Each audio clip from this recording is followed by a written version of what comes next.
Today on Rust Belt Vintage Toy Repair, I'm going to restore this vintage 1978 Kenner Star Wars X-Wing fighter. I purchased this 1978 Kenner Star Wars X-Wing fighter from a seller on eBay. It was the cheapest complete X-Wing, including wing laser guns, available with a buy it now price of $50. I placed an offer of $40 and it was accepted. The total price was $40 plus $15 shipping and sales tax. A week later, this box came to me from the eBay seller. An eBay seller took pictures of the printed 1978 Kenner Star Wars X-Wing fighter printed instruction sheets. They were good enough for me to take screenshots for my use. Disassembly.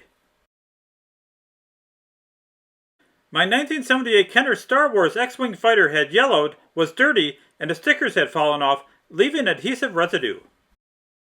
In addition, there was corrosion on the contacts in the bottom of the battery compartment. Otherwise, it was in great shape.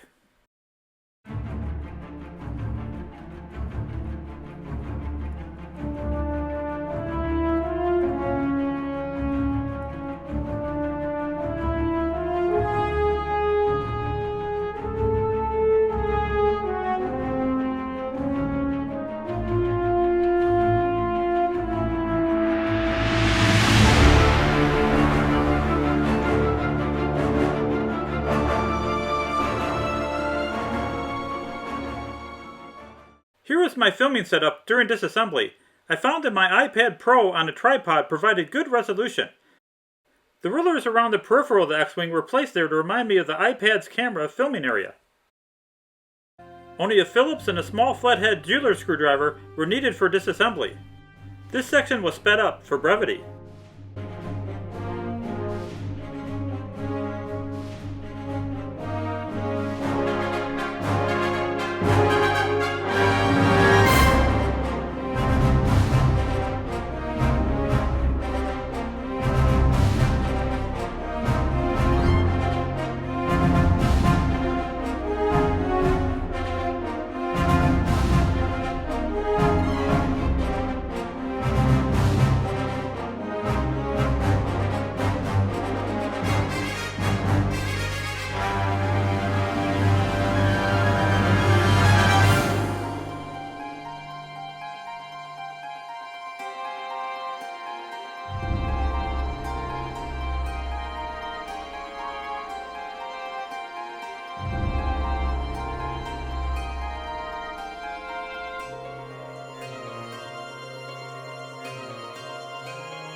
Here's a picture of my completely disassembled X-Wing fighter.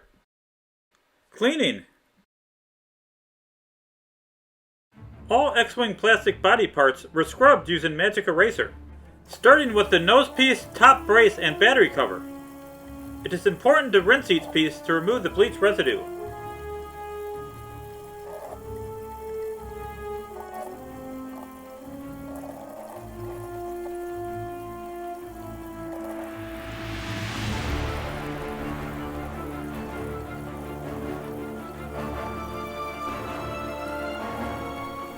Then the upper body,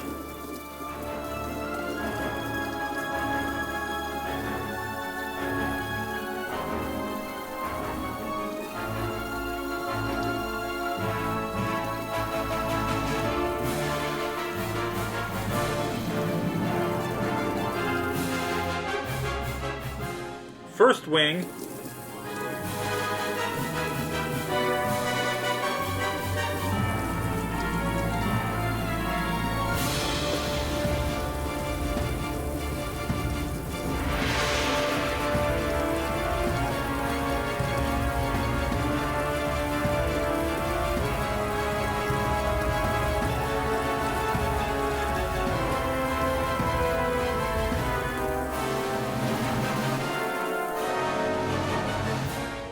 second wing,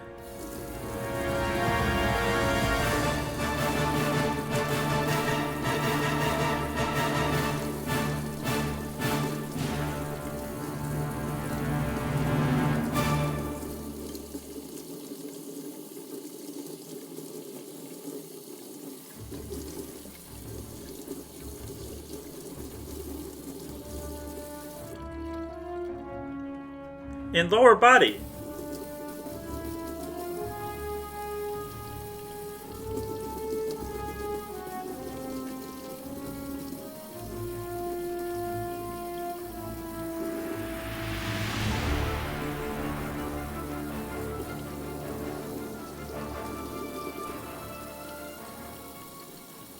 Denatured alcohol was used to remove any remaining sticker residue from the upper body, first wing, and second wing. Superglue was used to repair a small crack in one of the wings. All of the parts were cleaned with Windex, my go-to cleaner, starting with the small parts. Q-tips moistened with Windex were used to clean in hard-to-reach places. The battery cover, top brace, and nose piece, then the front landing gear were also cleaned. All parts were then treated with a coat of Armorall to bring back the luster of the plastic.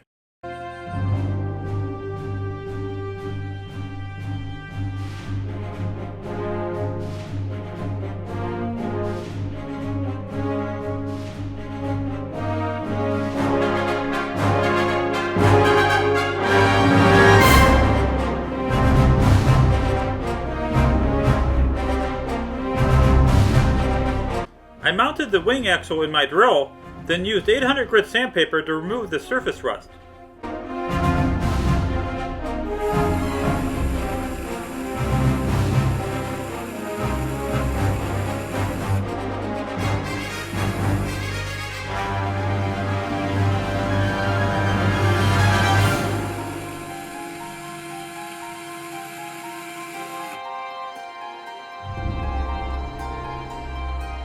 I then reversed the wing axle to sand the other end.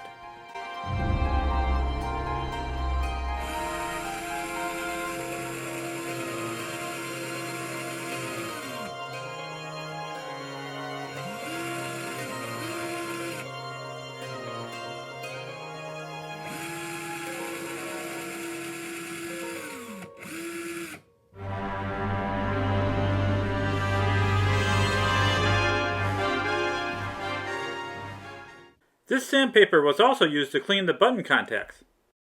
That directly completes the circuit for the X-Wing's laser light and sound. Finally, the two springs that control wing position were sanded with 800 grit sandpaper in order to remove the surface rust. First, the spring under R2-D2's head, which spreads the wings, was wet sanded.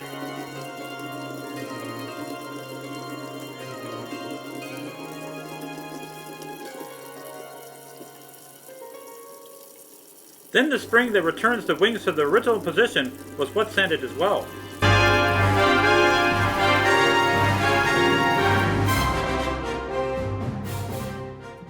Repair. The battery contacts on my X-Wing were heavily corroded. I tested the motor and LED or light emitting diode by connecting two AA batteries in series directly to the motor's connections. As you can see, the motor turned, creating the laser sound, and the LED lit, creating the laser light. Note, if you reverse the battery's polarity, only the motor will turn, creating the laser sound. The LED simulating laser will not light. I used a jeweler screwdriver to roughly scrape away the corrosion from the X-Wing's battery contacts, at the bottom of the battery compartment. I then placed masking tape on the walls of the battery compartment. then used a wire brush attached to my Dremel to perform the final battery contact cleanup.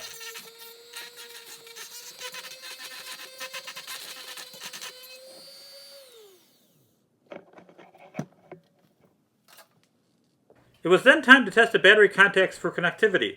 I placed 2 AA batteries in the battery compartment, observing the proper polarity, then used an alligator clip to complete the circuit.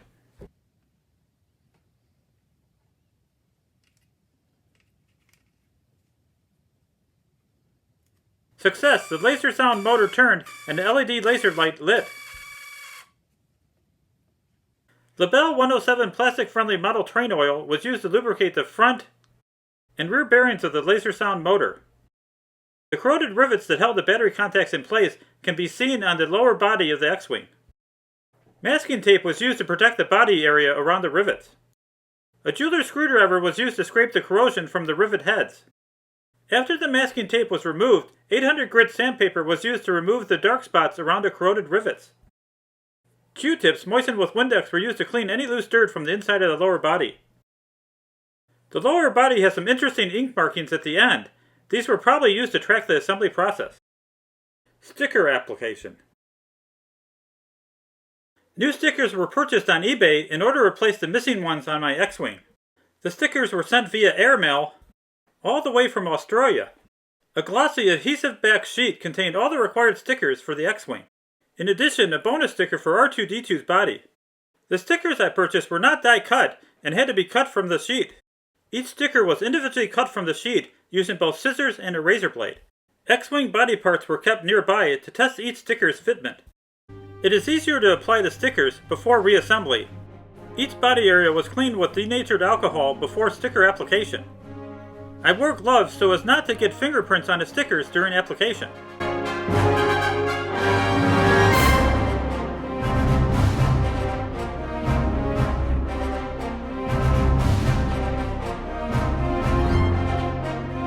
A razor blade was used to separate the sticker from the backing paper.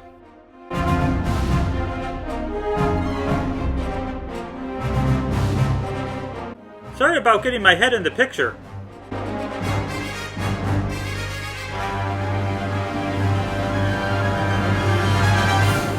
I wore magnifying glasses during the sticker installation.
Reassembly. Here are all the X-Wing parts ready for the reassembly process. Here was the reassembly process. Only a Phillips and flathead jeweler screwdriver are needed for reassembly.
I installed the wings backwards the first time and corrected later in this video.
Something was wrong. The wings would not open properly.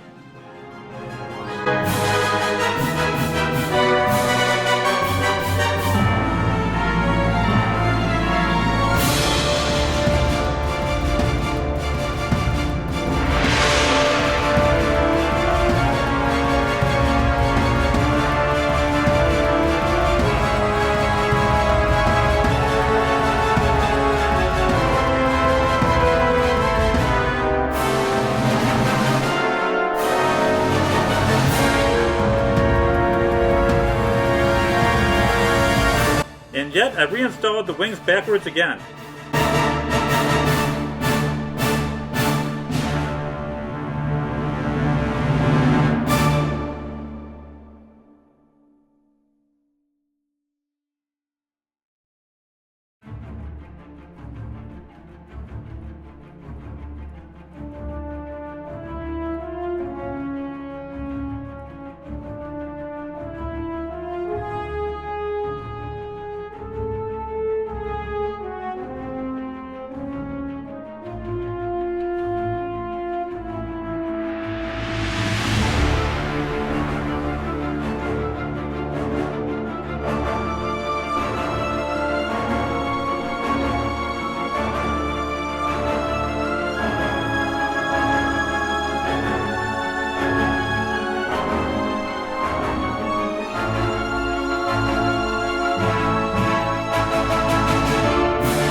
At this point, I noticed the wings were installed backwards.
The original clear canopy was missing from my X-Wing.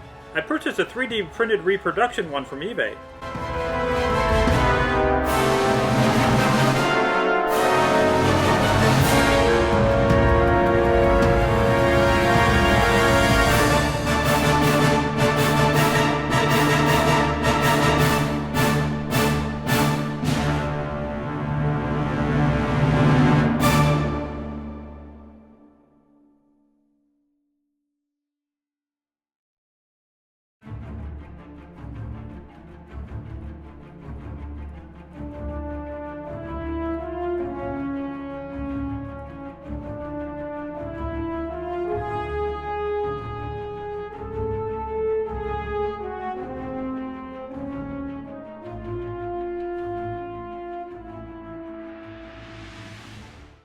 Battery installation.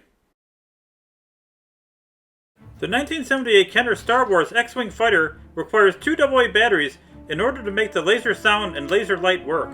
You must observe the proper polarity during battery installation.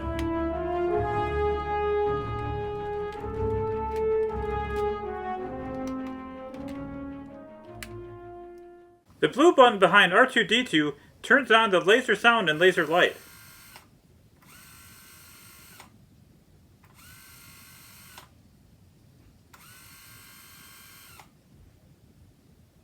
Conclusion. My X-Wing is ready to join the rebellion. Depending on when you purchased the X-Wing in 1978, you may only have the choice of the Luke Skywalker farm boy. As the Luke Skywalker pilot had not yet been released. Thank you for watching this video on restoring this 1978 Kenner Star Wars X-Wing fighter. I would have truly enjoyed this toy as a 9-year-old child. Please like this post and subscribe to Rust Belt Vintage Toy Repair so that you're alerted to my future posts.